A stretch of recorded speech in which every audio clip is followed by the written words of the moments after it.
Michael Starr Hopkins, founding partner of Northern Starr Strategies, and Stephen Kent, spokesperson for Young Voices. Good to see both of you gentlemen again. I want to start with the mask mandate, and if you think that's something that is going to fly or fail. We'll start with you, Stephen. What do you think? Yeah, well, it's clear to me that it is at least going to spin its wheels through the November election. It bothers me greatly that neither Biden nor President Trump seem to have a principled view of executive authority and when it is appropriate, but instead they just shift their positions, of course, based on whenever it makes sense to them at any given time, which is exactly the kind of philosophy of executive power you don't want to have. Trump has called into question Biden's mask mandate, making it now a 2020 election issue. But this is the same man who back in April asserted total authority over COVID-19 shutdowns, saying that the president calls the shots, which of course is not the case. So this is going to be kicked back and forth like a political football, at least through November. So it sounds like, from your perspective, it's more taking the executive action than it is the particular issue at hand. Yeah, I mean, absolutely. And it's also just completely unclear based on what Biden put out for this mandate, how this is going to be done. I mean, you could, in theory, have Congress pass some laws that would actually speak to a mask mandate. I think they would have to go the route of interstate commerce, the necessary and proper clause to try to regulate how people could enter businesses and what they need to do to enter sovereign businesses. But it's just not clear how you're going to regulate this kind of commerce and require people to do that. Michael, we'll put the ball in your court. I mean, feel free to respond on the executive action part of it if you like, or just the idea of a mandatory mask mandate for 3 months now, and if you think that's a good idea or not.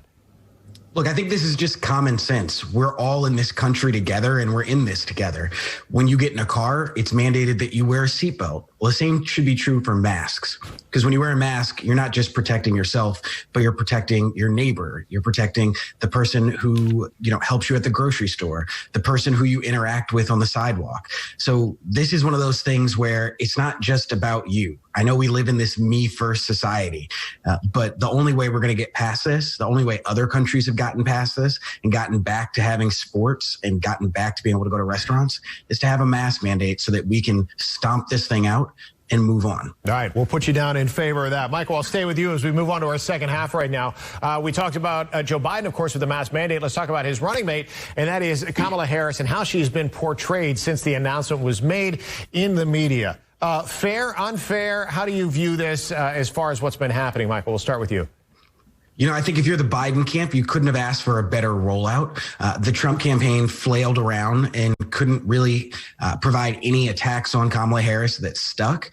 And their decision to go after her citizenship, whether she's black enough, whether she's actually an American citizen who can be elected, has completely backfired. Democrats have circled the wagons around her, and it's turned her into a sympathetic figure, something that she wasn't during the primary. And so, it comes as no surprise that everything the Trump campaign touches, they manage to destroy, which is any lack of credibility they have left.